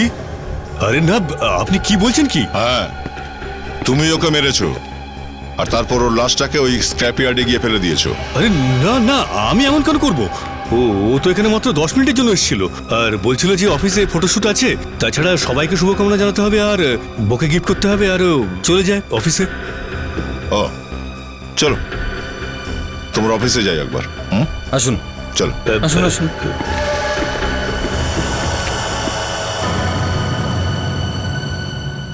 বিশ্বাস করতে পারছি না নন্দিতা আর বেঁচে নেই। মানে কি করে হলো এসব? সেটা তো আমরাও খুঁজবার চেষ্টা করছি। এটা হলো কি করে? একটা কথা বলো, নন্দিতা কাল অফিসে এসেছিল? না স্যার, আমার মনে হয় নন্দিতা কাল অফিস আসেনি। হয়তো মানে? স্যার অ্যাকচুয়ালি কাল আমরা খুব বিজি ছিলাম। আমাদের ম্যাগাজিনের ইন্টারন্যাশনাল এডিশন লঞ্চ হচ্ছে, ওটার জন্যই ব্যস্ত ছিলাম, তাই জন্য সেই দিকে কারোর মন ছিল না। অদ্ভুত ব্যাপার, কেউ মনেই করতে পারছে না যে কালকে নন্দিতা এখানে এসেছিল কিনা। আচ্ছা এটা বলো, নন্দিতার অফিসে কারোর সাথে কোনো ঝগড়া বা কারোর সাথে শত্রুতা? একজন আছে স্যার, যার সাথে হয়েছিল। কে? কার কথা বলছো? এই মেয়েটা। প্রতীক, তোমার মাথাটা ঠিক আছে তো? স্যার স্যার আমরা একসাথে অফিসে কাজ করি, তাই ছোটখাটো ঝগড়া হয়েই থাকে। স্যার ওর মনে হয় অন্য কোনো প্রবলেম ছিল। কিসের প্রবলেম? স্যার ওর বয়ফ্রেন্ড ওকে বলেছিল যে ওকে বিয়ে করতে পারবে না, আর তার ফলে ওদের মধ্যে ঝগড়াও হতো। কে? নাম কি ছিল ওর? স্যার নামটা তো বলতে পারবো না, কিন্তু ও অফিসের পর ওর সাথে দেখা করতে যেত ট্যাক্সি নিয়ে কোলাবা। কোলামার কোন জায়গায়? স্যার ওটা তো বলতে পারবো না। কেউ তো বলতে পারবে, আপনাদের মধ্যে কেউ বলতে পারবেন যে নন্দিতা কোলাবাদে কোথায় যেত? হ্যাঁ স্যার, রুহি জানে। এই রুহি কে? রুহি একটু যদি বোনটাকে বাঁচাতে পারতাম, আমি যদি জানতে পারতাম, তাহলে হয়তো ওকে সাহায্য করতে পারতাম। আর হয়তো আমিও খুব কষ্ট পেয়েছি আপনার বোনের মৃত্যুতে। এই নিন ধরুন জল। Thank you. রুহি দেবী, আপনার আর নন্দিতার সঙ্গে সম্পর্ক কেমন ছিল? ভালোই ছিল। তাহলে আপনি নিশ্চয়ই ওর মনের সমস্ত গোপন কথা জানতেন, একসঙ্গে তো থাকতেন আপনারা। স্যার ব্যাপারটা হলো যে নন্দিতা আমার নিজের বোন নয়। ও, নিজের বোন ছিল না, তার মানে শত্রু ছিল? হ্যাঁ, কোনো সম্পর্ক ছিল না দুজনের না মধ্যে? না, এমন নয়। আমি তো ওকে আমার নিজের বোনের মতোই ভাবতাম, কিন্তু ও আমাকে নিজের বোন ভাবতো না। ওর বাবা আমার মার সাথে দ্বিতীয়বার বিয়ে করে। ও আমাকে কখনো ক্ষমা করলো না, আর না মাকে। আচ্ছা, আপনি কি জানতেন যে নন্দিতার অ্যাফেয়ার একটা লোকের সঙ্গে চলছিল? মানে ওর একজন বয়ফ্রেন্ড ছিল। বয়ফ্রেন্ড? হ্যাঁ। আমি শুধু একবার নন্দিতাকে কোনো একটা লোকের সাথে কথা বলতে শুনেছিলাম। অনেক রাত হয়ে গেছিল, হয়তো সে ওর বয়ফ্রেন্ডই হবে। আর নন্দিতা প্রায়ই বৃহস্পতিবার আর শনিবার বাড়িতে থাকতো না, হয়তো ও তার সাথেই সেই সময় থাকতো। তাহলে রুহি দেবী, আপনি তো নিশ্চয়ই জানতেন নন্দিতা নিয়মিত কোথায় যেত? না না? না, শুধু একবার হয়তো নন্দিতা ট্যাক্সি পাচ্ছিল না, তাই ও প্রায় রাত 11:30 নাগাদ আমাকে ফোন করে বলে কোলাবাতে যেতে হবে। একটা রেস্টুরেন্ট ছিল, ফ্লোরা ইম্পেরিয়াল, ওখানেই ডেকেছিল ওকে পিক আপ করার জন্য। ওই দিন ওর মুডটা খুব খারাপ ছিল, তাই ও একাও ছিল। হয়তো ওর বয়ফ্রেন্ডের সাথে ওর ঝগড়া হয়েছিল। ও ঠিক আছে, আপনি যেতে পারেন। বিবেক, স্যার, ওনাকে একটু ছেড়ে দিয়ে এসো। Yes sir. আসুন। কোলাবা স্যার, নন্দিতা অফিস থেকে কোলাবার জন্য ট্যাক্সি ডাকতো। ফ্লোরা ইম্পেরিয়াল হোটেল গিয়ে দেখতে হবে। এই মেয়েটাকে তুমি চেনো? হ্যাঁ স্যার, এ এখানে সবসময় আসতো। এর কি খুন হয়ে গেছে? হ্যাঁ। এই ম্যাডাম তো আগে থেকে এখানে টেবিল বুক করে রাখতো, আর বেশিরভাগ সময় ও 12 নম্বর টেবিলেই বসতো স্যার। 12 number table? আচ্ছা, একাই আসতো নাকি এর সঙ্গে অন্য কেউ আসতো? আর একটা লোক আসতো স্যার। কে ছিল? কিছু বলতে পারবে তার ব্যাপারে? টেবিল নাম্বার 12-তে বেশিরভাগ সময় বিশাল থাকে। 1 সেকেন্ড স্যার। বিশাল? হ্যাঁ স্যার। স্যার, বিশাল। এই ছবিটা দেখো, চিনতে পারছো একে? হ্যাঁ স্যার, চিনি একে। এই মেয়েটার সাথে যে লোকটা আসতো, তাকেও চেনো তুমি? না স্যার। আচ্ছা, রে টাকা কিভাবে দিত? ক্যাশে নাকি ক্রেডিট কার্ডে? হ্যাঁ স্যার, ক্যাশে। আচ্ছা, এই লোকটার ব্যাপারে আর কিছু বলতে পারবেন আপনারা? হ্যাঁ স্যার, 2-1 ও কার্ডেও পেমেন্ট করেছিল। এটাই জানার জন্য যে স্যার আমাদের হোটেলের সার্ভিসেস কেমন। কার্ডটা দেখাতে পারবে আমায়? হ্যাঁ স্যার। বেশিরভাগ লোকই ঠিকানা, টেলিফোন নাম্বারটা লেখে ওটাতে। দেখতে হবে যদি কিছু পাওয়া যায়। স্যার, এই দেখুন। মাই গড, এ না, তুমি এমনিতে উত্তর দেবে না।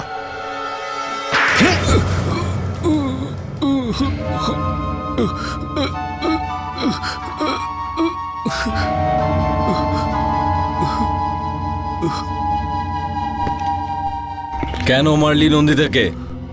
আয়,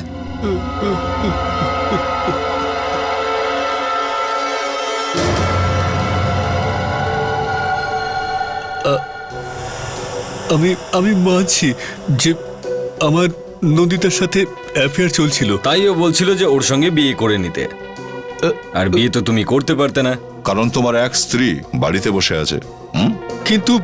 কিন্তু আমি ওকে খুন করিনি। এমন কি ঘটনা হঠাৎ ঘটে গিয়েছিল যে তোমাকে ওকে মারতে হলো? হ্যাঁ, এরকম হয়নি তো? ওর সাহস এতটাই বেড়ে গিয়েছিল যে তোমার বাড়িতে চলে আসে সে ফুলের তোড়া নিয়ে।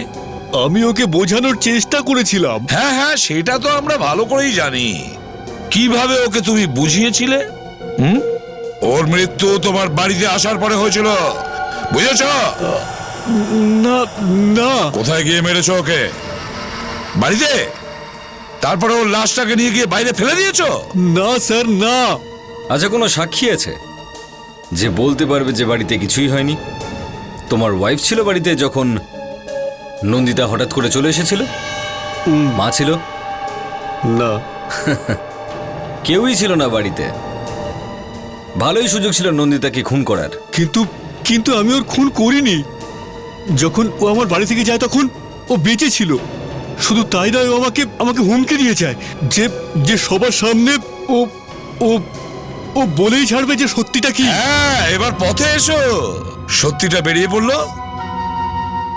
ফেডরিক, ওই ভদ্রলোককে নিয়ে এসো। Yes sir.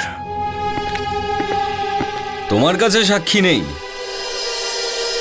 কিন্তু আমাদের কাছে সাক্ষী আছে।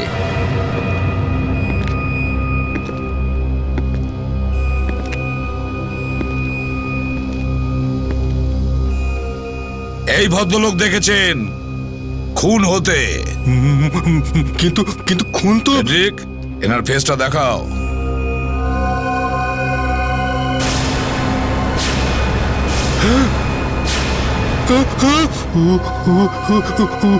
উনি তো চেনো তুমি একে? তিনি ওখানেই ছিলেন যেখানে খুন হয়েছে।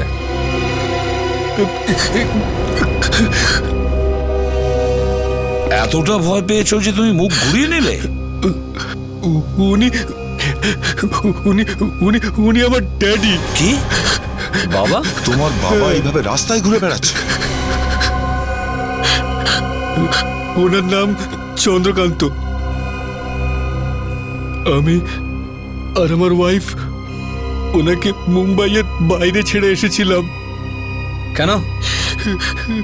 কারণ এনার মাথার অবস্থা ঠিক নেই সেজন্য? লজ্জা হওয়া উচিত তোমার।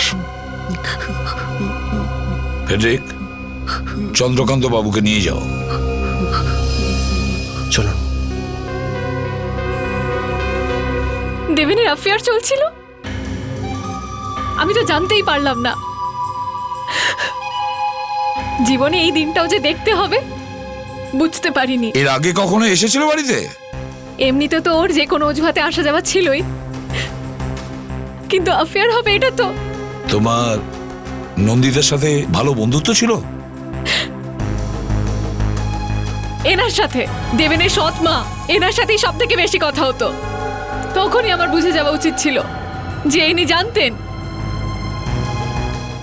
এসব কি বলছো তুমি? আর না তো কি, দেবেন নিশ্চয়ই তোমায় বলেছিল, তাই তো আপনি এতটা এতটা গায়ে পড়ে কথা বলতেন। দেখো, না জেনে শুনে উল্টোপাল্টা কথা বলো না। কিসের কথা বলতেন আপনারা নিজেদের মধ্যে? আপনারা ওর কথায় বিশ্বাস করবেন না, ও মিথ্যে বলছে। আমি মিথ্যে বলছি? আমি মিথ্যে বলছি? একদিকে তো তুমি আমার হাজবেন্ডের অ্যাফেয়ার করিয়েছো, আর তার উপর। প্লিজ প্রিয়া, মাকে কেন ফাঁসাচ্ছ? উনি জানতেন না। চন্দ্রকান্ত বাবু, এই ছবিটা দেখুন, এই ছবিটা দেখুন চন্দ্রকান্ত বাবু। এখানে একটা খুন হয়েছে। এই মেয়েটাকে খুন করা হয়েছে।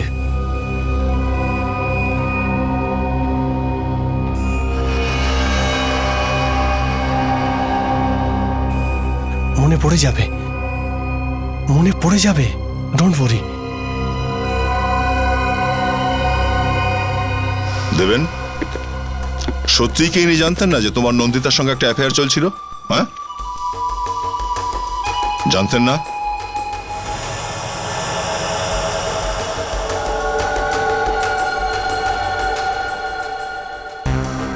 জানতেন কি না? হ্যাঁ,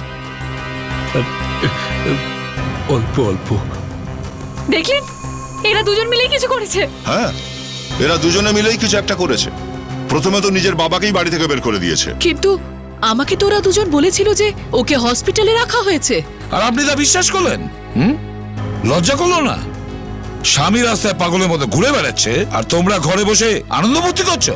হ্যাঁ, টাকার জন্য বিয়ে করেছিলেন এই নিশা, আর এই খুনটা এটাও টাকার জন্যই হয়েছে স্যার।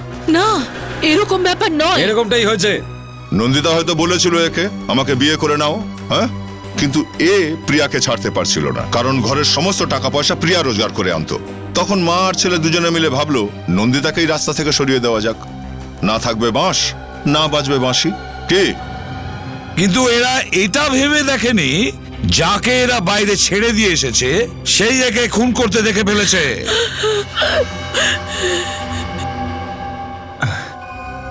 কি হলো? কিছু মনে পড়লো? বেল কি বললো স্যার? জানতে পেরে গেছি স্যার, বলে দিয়েছে স্যার, বলে দিয়েছে। কি বলেছে স্যার? চন্দ্রকান্ত বাবু আবার কানে কানে বলেছে স্যার। স্যার, আপনারা একটু প্লিজ এদিকে আসুন না স্যার।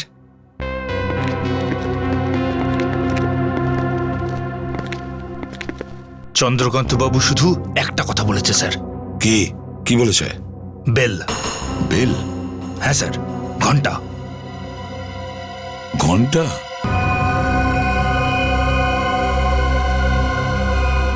অভিজিৎ, একটা কথা কিছুতেই আমার মাথায় আসছে না। এই যে বেলের সাউন্ড, মানে ঘন্টার শব্দ, ব্যাপারটা কি?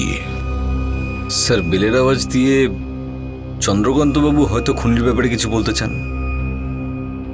হ্যাঁ, এটা হতে পারে। হ্যাঁ, এটা হতে পারে। স্যার, আমি সমস্ত সাউন্ড দিয়ে দিয়েছি কম্পিউটারে। গুড, এবার শুরু করো।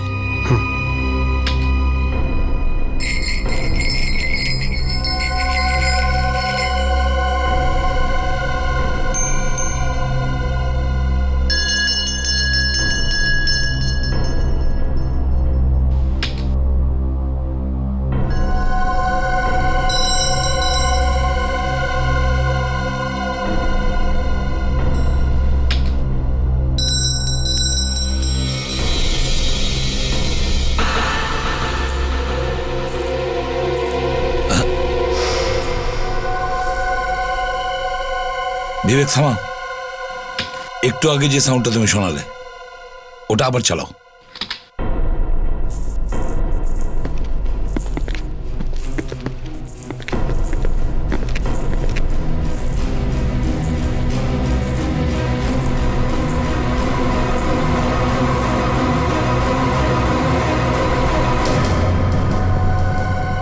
তাহলে এই শব্দটার সঙ্গে খুনির কানেকশন রয়েছে স্যার। হ্যাঁ, সেটা তো ঠিক অভিজিৎ, কিন্তু এই আওয়াজটা শুনে চন্দ্রকান্ত বাবু এদিক ওদিক কি দেখছিলেন? কাকে খুঁজছেন উনি? হয়তো খুনিকেই। একটা কাজ করো, নন্দিতার লাশ আমরা স্ক্র্যাপ ইয়ার্ডে পেয়েছি, আর ওখানে গেলেই আমরা জানতে পারবো এই আওয়াজের রহস্যটা কি।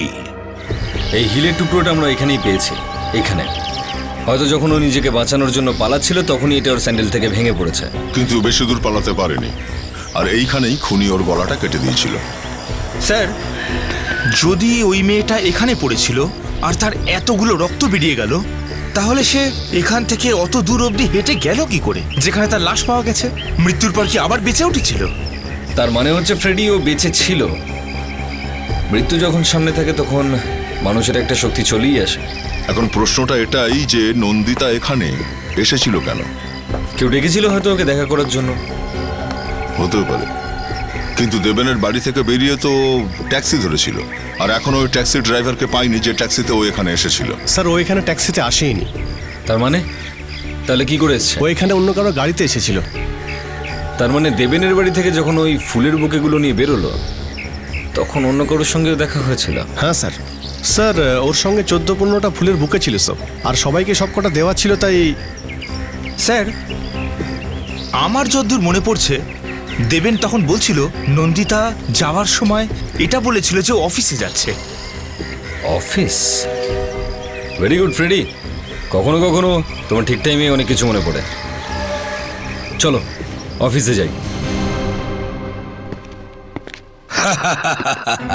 সেটাই হয়েছে যেটা হয়ে থাকে। কি কি হয়ে গেছে? সেটাই যেটা সব সময় হয়। খুনি। খুনি? হ্যাঁ, খুনি। খুনি এই জায়গায় আছে। এখানে? হ্যাঁ, এখানেই, তোমাদের মধ্যেই কেউ। মিথ্যে বেশি দিন পর্যন্ত ঢেকে রাখা যায় না। হ্যাঁ, নন্দিতা ওই দিন ওর অফিসেরই কোনো কলিগকে ফুলের তোড়া দিতে এসেছিল। কে সে একটু সামনে আসুক। যাকে ও ফুলের তোড়া দিতে চাইছিল সামনে আসুক। হ্যাঁ, এবার আপনারা প্রত্যেকে একে একে কেবিনে চলে আসুন। কিন্তু কেন? ভেতরে আমাদের একটা লোক বসে আছে, কারণ ও খুনিকে খুব ভালো মতো চেনে, আর যখনই ও খুনিকে দেখবে সঙ্গে সঙ্গে চিনতে পেরে যাবে। বুঝেছো? বেশি সময় তোমরা নষ্ট করো না। যে নন্দিতার হাত থেকে ফুলের গোছা সেদিন নিয়েছে সে হয়তো সামনে আসুক, না হলে একের পর এক সবাই ভেতরে চলুন। আসুন।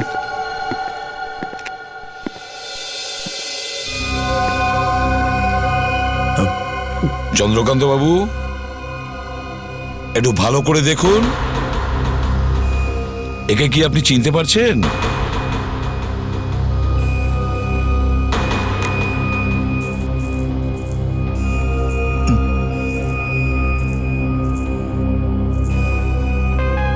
স্যার এসে নয়। ঠিক আছে, আপনি যান।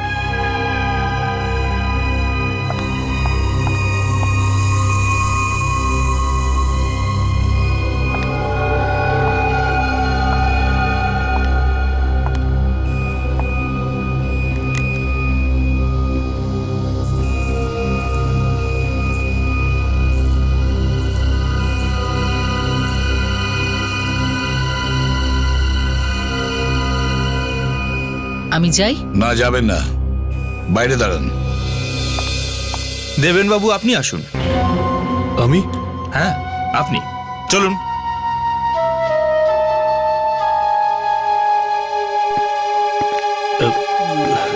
পরের নাম্বার আপনার, প্রিয়া দেবী। আমার? হ্যাঁ।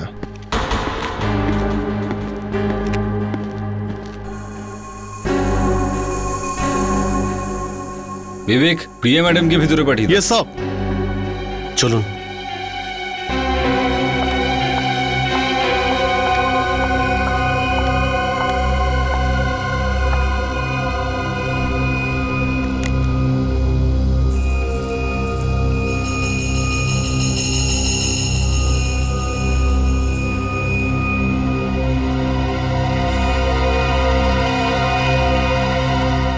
না স্যার। আমি কি এবার যেতে পারি? হ্যাঁ,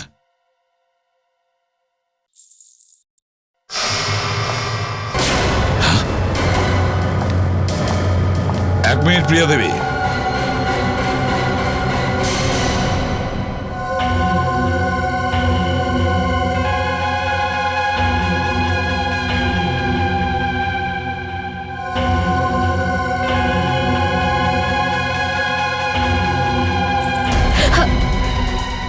বাবা, আপনি এটা কি করছেন?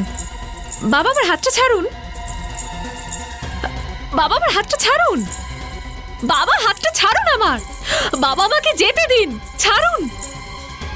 এটা আপনি কি করছেন বাবা?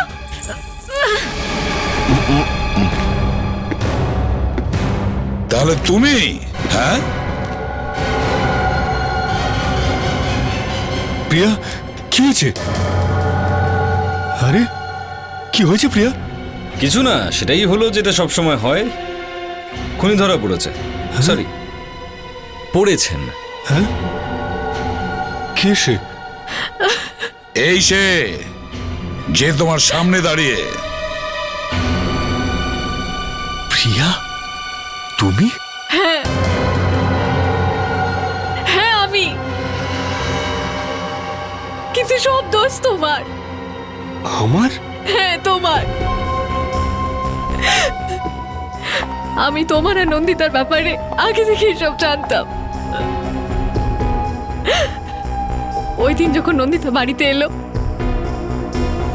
তোমাকে হুমকি দিতে, আর তারপরও আমাকে ফোন করেছিল, আর ও আমাকে বলল যে ওর কিছু জরুরি কথা বলার আছে। ও তোমার সাথে দেখা করেছিল? হ্যাঁ। কোথায়? আবার কোথায়? স্ক্র্যাপ ইয়ার্ডে, যেখানে উনি নন্দিতাকে খুন করে দিয়েছেন। কিন্তু ভগবান এমন খেলা খেললেন, যে লোকটাকে তোমরা দুজনে মিলে রাস্তায় ফেলে দিয়েছিলে মরবার জন্য, চন্দ্রকান্ত বাবুকে, নিজের বাবাকে, উনি তখন ওখানেই ছিলেন। উনি তোমাকে দেখে নিয়েছেন খুন করার সময়। বেচারি কোনো কারণে ভুল করে স্ক্র্যাপ ইয়ার্ডে পড়ে থাকা চাকুটা তুলে নিয়েছিল, তারপর কোনো রকমে ওখানে বাংলোয় গিয়ে পৌঁছেছিল। তোমার তো শাস্তি হবেই, পুরোপুরি শাস্তি হবে, ফাঁসি হবে তোমার।